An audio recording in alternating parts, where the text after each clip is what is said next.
Broadcasting from the commodity capital of the world, Zurich, Switzerland, this is Insider's Guide to Energy.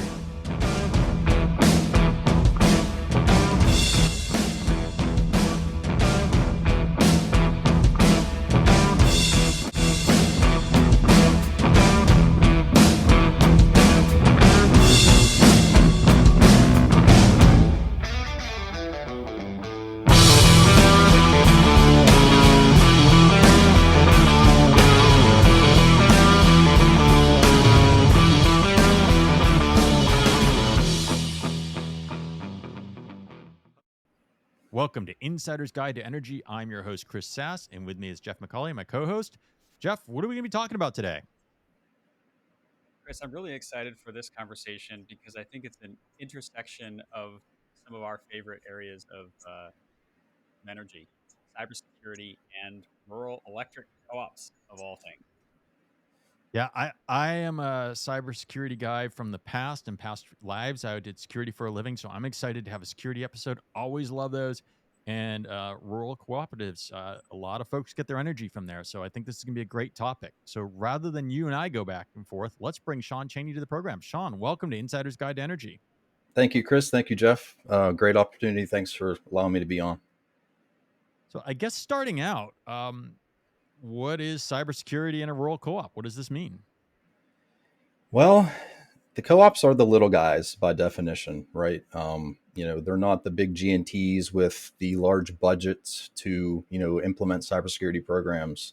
So OT in the co-ops has been a evolving process over the last few years, and NRECA is been involved with the DOE in helping to fund our own cybersecurity solution for the OT environments. And with that exposure and helping to train and just really bring the information to the co-ops has been a huge step in the right direction.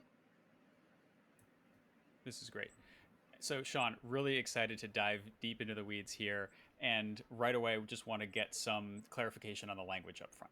So, NRECA, National Association of Rural Electric Co-ops, most of the land mass in the United States is actually served by a co-op, not one of the traditional investor-owned utilities that people are familiar with. So that's really important to get out of the gate.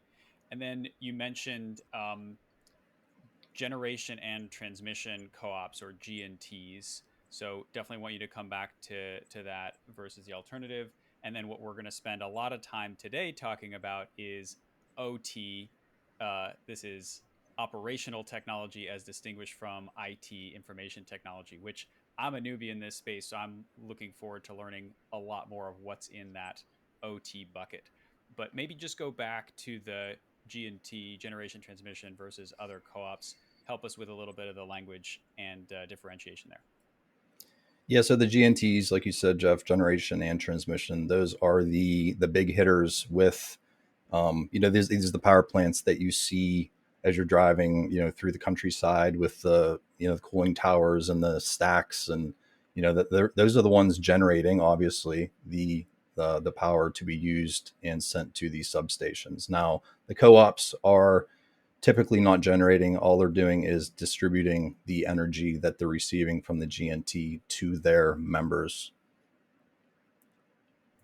That's great. And what's really exciting to me about these co-ops is that they are, and tell me if this is true or not, owned by the ratepayers. So as distinguished from other utilities, IOUs, investor-owned utilities, which are owned by investors. So this aligns incentives where if the rates are going up and if there's excess cash, that goes back into the pockets of the ratepayers, who are essentially the owners, which seems like a great way to run a utility. I wonder sometimes why there aren't more like that. But it seems like because there's a large land area and a relatively smaller user base, right? That's almost the definition of rural electric co-ops. Maybe there's less infrastructure or less personnel to cover that land area. So I guess that's where we get into some of the operational areas where they need support. So NRECA, if I understand it right, is an organization to help pool and share resources across the community of those rural electric co-ops. Is that fair? So yeah, Jeff, you really hit the nail on the head. The co-ops are struggling with resources and staffing. So having NRECA sort of being the blanket to oversee the operations within their facilities and really train them on the importance of OT cybersecurity has been a very big step. Now, by definition, these are rural and spread out. So, what kind of security are we worried about?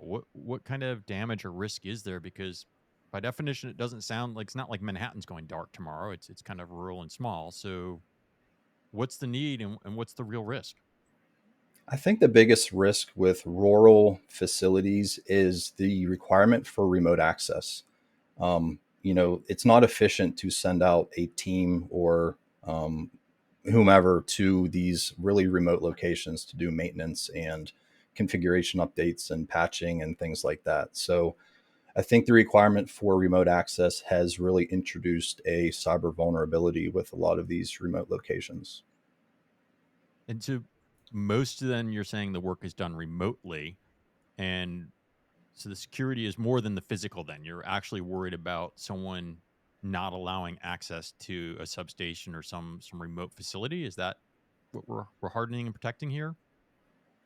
Yeah, not only that, we need to be concerned with the personnel who are coming into these substations, for instance, with their laptops and not knowing if their laptops have been virus scanned and protected and the USB drives that they have plugged into their laptops. And, you know, that's how Stuxnet happened, right? It was a USB drive and a malicious lines of code on a USB drive. So the protection from the outside in is really what we're looking for. Great. And just because the infrastructure may be rural, it can still be critical, certainly to the 42 million people that get their electricity, and certainly to the industries that might get their electricity and might be located in a more rural environment, water treatment facilities. And so I think in Chris, you and Shaun are much more familiar with this than I am, but there have been a number of events in the past 5 years that highlight the importance of cybersecurity. So those are things like Colonial Pipeline, Solar Winds. I only know the names from the headlines, uh, not as much what's going on behind the scenes. But Shaun, I would love to understand when you think about these different categories of vulnerabilities. What are, I mean, I've heard about ransomware, uh, phishing. We always get the reminders from our internal IT departments to do two-factor authentication, but help us with some of the categories of potential threats and how to think about those. To really cause a lot of damage to OT networks, you have to know a lot about the inner workings of those networks, such as the devices being used, the protocols being used, register maps and function codes, and all of these configuration and engineering based um, items. It's not sending the email with an attachment, double clicking it, and then boom, your whole system is infected. This is deeper than that. This is remote logging in somehow to get HMI screenshots, to know what equipment is in a certain process area, to know what type of equipment is in an area, to know how you're commanding and controlling certain devices and opening and closing breakers. And I know I'm really rambling here, but this is a deeper engineering tactic that has to be done to really damage the OT network. But my experience from being in IT security in the past is a lot of the effectiveness is educating the user. So you've got rural co-ops where folks probably aren't IT folks or security folks in their day job. They're more concerned about providing power and service. And so it's that and patching. Those seem to be the biggest low hanging fruit for IT security. But when we start talking about ransomware and other things, some of the attacks Jeff mentioned, I'm not necessarily trying to break, a turbine or trying to stop someone from nuclear fusion or something like that. What they're trying to do is just extort money, right? So they don't necessarily need to know everything about the infrastructure, perhaps to have a denial of service or to make it impossible to deliver energy. I'd assume. Is that safe? I completely agree with that, Chris. Yes. So I guess what kind of things now you're part of a program that's providing service to rural co-ops. So what kind of software and what kind of things are you doing specifically, and what kind of attacks are you trying to prevent? So our service, which is done through our Essence platform utility, is first and foremost recognizing what is in our customers' networks. That is first and foremost the most important aspect of preventing and defending your critical infrastructure, is knowing what is in there, what's talking to what, in what protocol, what language, how often, what are the payload sizes, is this normal and expected behavior, creating baselines, knowing what's in your network and knowing what common communication looks like is, I say, the most critical aspect.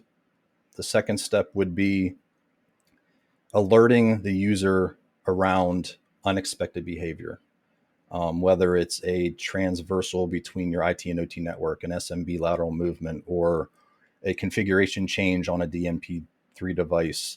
Again, a lot of this could be normal and expected behavior, but we need to weed out what is normal and what is unexpected or possibly anomalous. Sorry for the tongue twister there. So, essence as a whole is recognizing what's there and then alerting on possibly normal actions, or as an analyst, and I'm not an analyst, but in the cybersecurity world, you need to be a pessimist. I'm optimistic by nature, but you need to be a pessimist in cybersecurity because you can't ever assume everything's okay. You need to assume this is bad, this is malicious, what's going on here. Great. And so help me with some of the terms here. I can figure out HMI. I think that's human machine interface, Yes. which basically means computer screen in this case, right? We're not yet into the metaverse. You talked about some of the things, SMB lateral moving, DNP3 device. Are those just controllers on a network, or is that within the IT system? So SMB is a protocol. Lateral movement means transversing the IT and OT networks. Now, I mentioned what's in your network, but making sure your network architecture is solid. And I know that's a very vague term to use, but making sure that the OT and IT networks are completely segregated from one another is another first step to do. When we see lateral movement, sometimes that there is meter information, for instance, shared to the IT side for, reporting and billing and things like that. We need to know what those tunnels look like, where they're at, what's expected and what's not. Mm-hmm. To answer your DNP3 question, DNP3 is a protocol used in many SCADA networks. RTUs and some PLCs use DNP3. But DNP3 and Modbus, I'd say, are the top protocols that are used in SCADA OT networks for command and control. And how I'm often? testing my. I was going to say, how often are you seeing things, right? So, the advanced persistent threat or whatever you want to call out there, you're doing the baseline. Are all these networks and systems and operating systems you're looking at, are they currently being attacked regularly? Are people trying and poking, kind of like in Jurassic Park where the dinosaur keeps testing the fence? Are people testing the defenses all the time for these co-ops? I hesitate to say no, because I don't want to act like the co-ops are more vulnerable than the other facilities are. But, we have 50 deployments right now of Essence. And as part of my daily workflow, I'll log into some of these deployments and sort of do an IOC sweep to see what's going on in the network. And it's really interesting how mature some of the networks are and how immature some of the networks are as far as the segregation between the IT and the OT side, the solid configurations of their DNP3 devices. Some are not solid. So I'm really learning a lot about the maturity of the different networks. And for the networks that are messy and a little bit noisy, those are the ones that we're prioritizing first, with trying to get them to perform some network hygiene, for instance, close down certain ports. Some of them might have legacy assets that are out there that they don't even know they're communicating with. In fact, I spoke to a customer last week and I said, "Hey guys, this IP address just popped in." And they're like, "We removed this from our config last week." I said, "No, you didn't, because it's right here." And they're like, oh, we need to go look into this again. So that instance right there, they thought that workstation or whatever it may be was removed from their network, but it wasn't. So that could be an open door for, anomalous behavior. And are they using things like red teams to come in then? So if you go to some of the ones you say are more mature, so they're ready to test this, or are you part of that? And do you guys offer that, or is that third party type stuff? That's third party type stuff. And unfortunately, co-ops don't have the budgets for doing this red team pen test type activities. So they're relying on NRECA to help really adopt those types of strategies for the co-ops. And what's the risk dollar wise then? So I mean, there's always the Jeff alluded to his IT department giving him security tips, right? And if we live in a perfectly secure world, I can't talk to anyone or do anything because I'm secure. So there's a trade-off between security and operational readiness and going and things like that. So what kind of costs are going into security from a ratepayer perspective? Is this something noticeable on their bill? Are they going to say, hey, some percentage goes to security, or is this kind of just part of producing power these days and delivering? So being that Essence was developed by co-ops for co-ops, we make the financial investment very minimal. The way I like to propose this effort to our co-ops that we're trying to deploy Essence into is, how expensive does a bad day at work look like? And it's typically millions of dollars, right? Our subscription cost is fractions of what that bad day of work would be. So we try to make it so it's a no-brainer, and we are better with it than without. It's like car insurance, right? It's like you don't need it until you need it.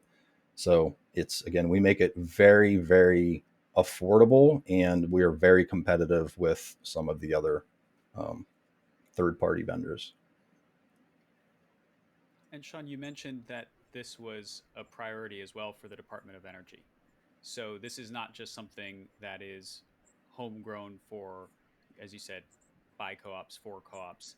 It's raised to the federal level of attention where the Department of Energy is saying we need more investment in grid cybersecurity. Can you tell me more about that effort and why it's raised to that level of importance? Well, as far as the NRECA's involvement with the DOE and the funding that the DOE gave us to help develop the Essence program, the NRECA members spoke up. They said, we keep hearing about the cybersecurity threats.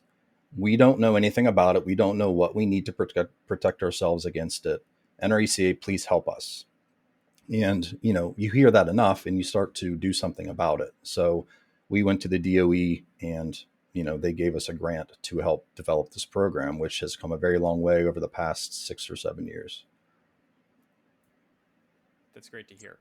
And so as I'm understanding more this separation between IT and OT, IT might be the software, the network. That's where ransomware lives. And what you're really talking on the OT side is we talk about SCADA, supervisory control, and data acquisition systems, or PLC, programmable logic controller. It's about the control piece.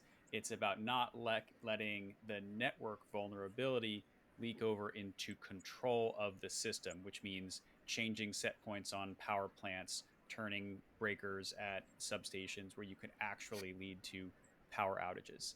So I think I'm understanding it's the link between the digital and the physical. This is really important as we're increasingly digitizing aspects of the grid.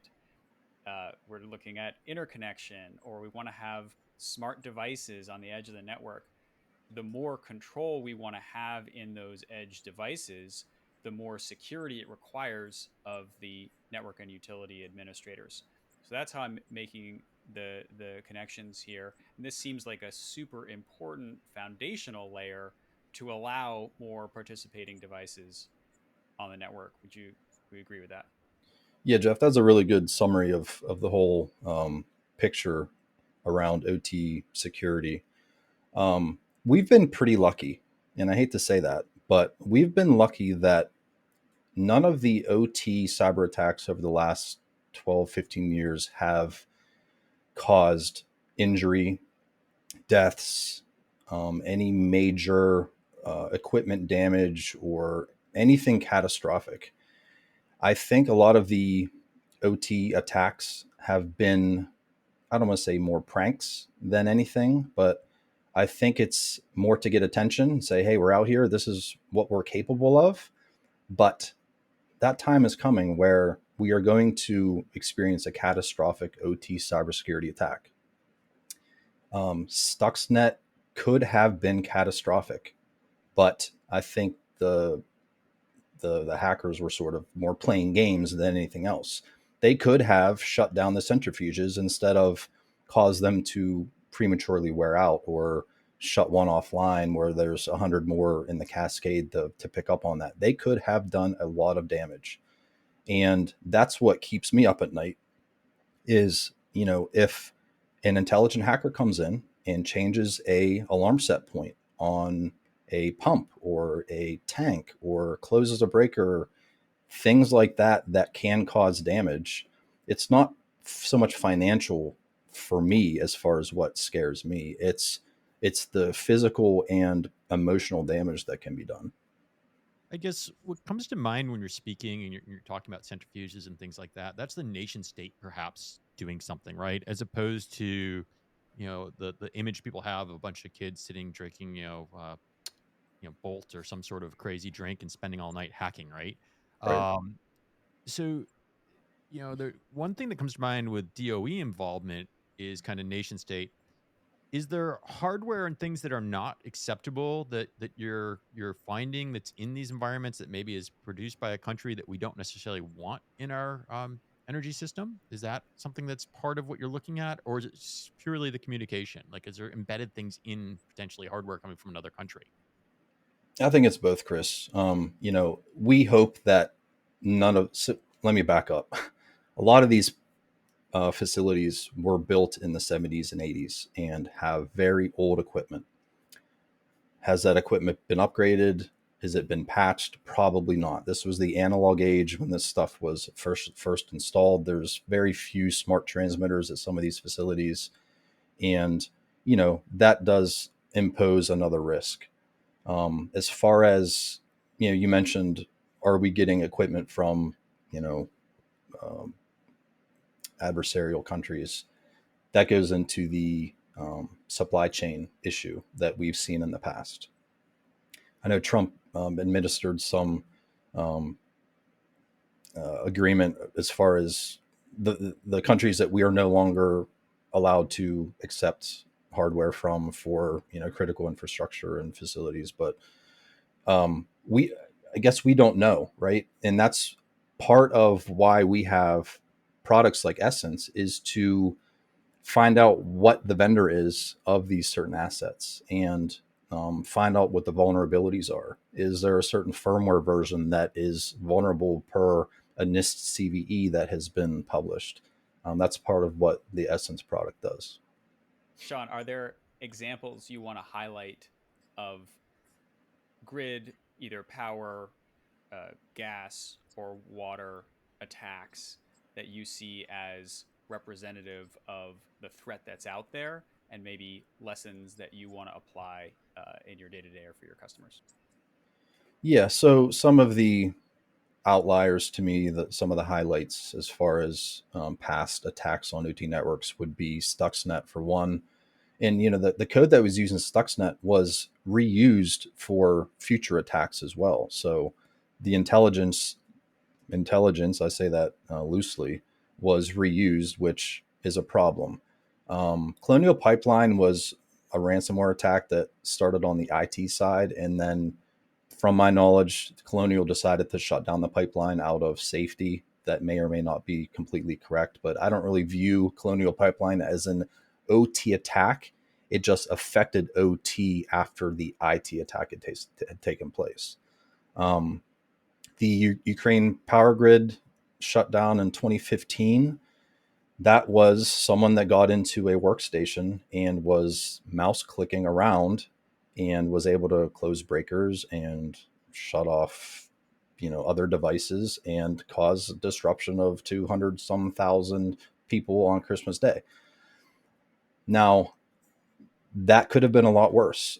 And that's why I'm being pessimistic is, these hackers could have done a lot of damage, but I think I'd say we're more playing games, but it could have been more catastrophic than that. And that remote access and the malicious code that was brought in by USB and the unexpected communication between certain assets, those are the things that we're looking for today.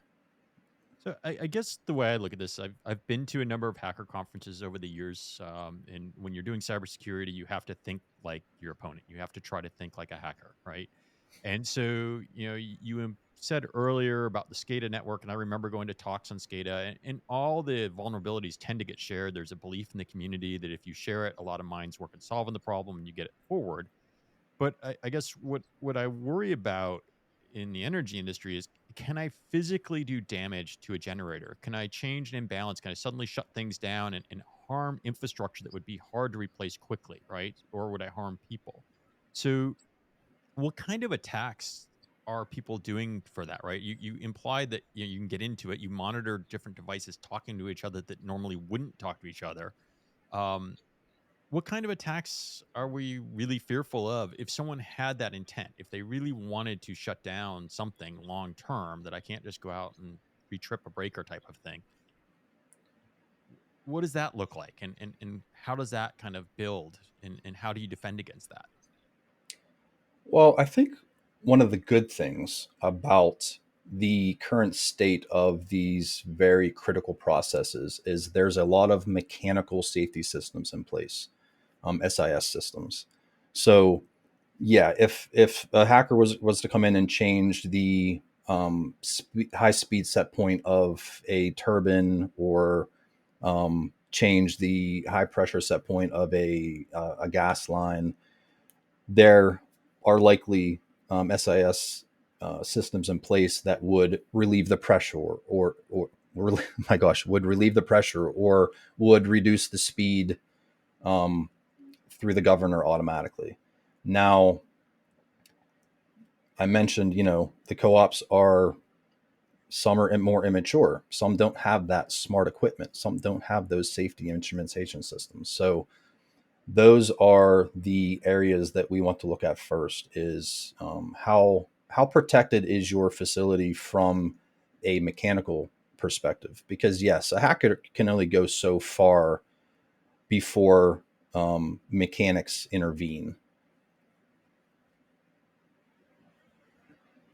So I guess yes. The hacker has limits, but as I was texting kind of during your answer there, or making notes, is I think the energy transition from my point of view is digitalization of everything, right? So as we move to an electrified world, so even if I'm in a rural co-op, eventually I might be mandated. I might want to have electric equipment on my farm. I might want to have other things that I need, or I need for production.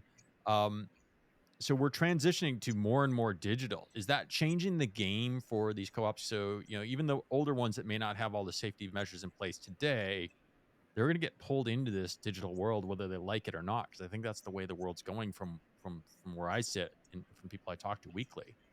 Um, is that part of the sense of urgency and why the DOE is involved in this kind of stuff, or help us understand that?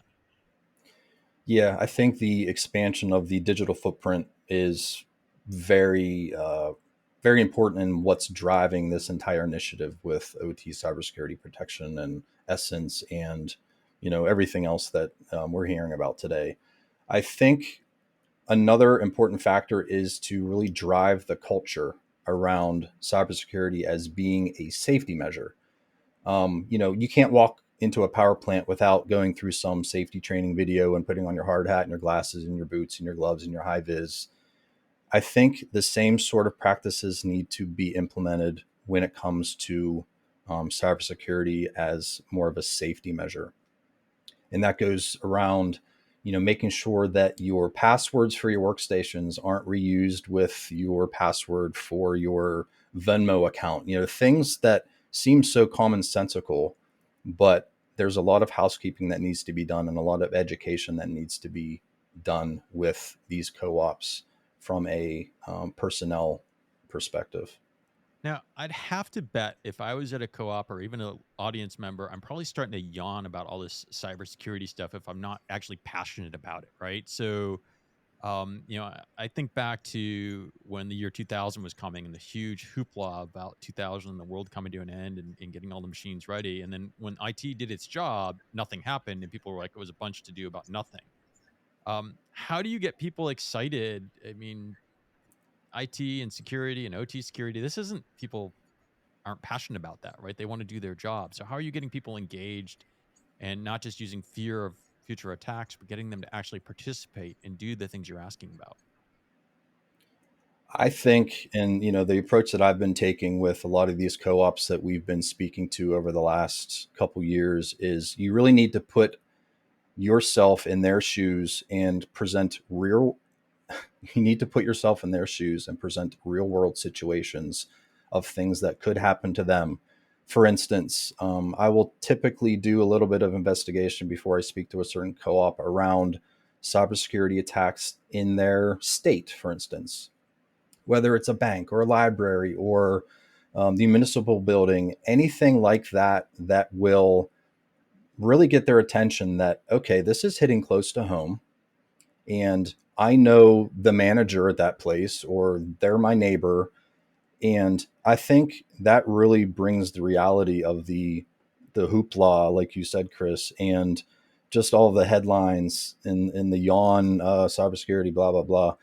It really brings it to the forefront and it's in their face. And I think I hate to say a scare tactic, but I think it really brings, more attention to um, the story. All right, so you've gotten their attention, and let's assume something happens. Is it as hard to give attribution to an event? Are you able to help law enforcement prevent future attacks? Is that part of something you would do? Would you have like a forensic information from your tools to help law enforcement here? Yes, we would definitely use our tools. We have a lot of capabilities around a deep packet inspection, and we could go through each session and see what happened and the packets that were transmitted and what protocol and the payloads.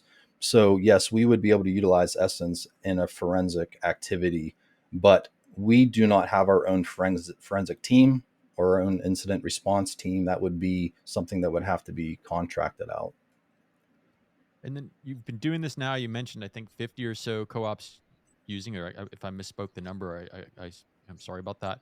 Um, is the trend growing now? Do you see this as a necessity for all energy producers and all utilities to have this level of tool in place, or is that something that some of the bigger ones just already have in place and they don't need to go add?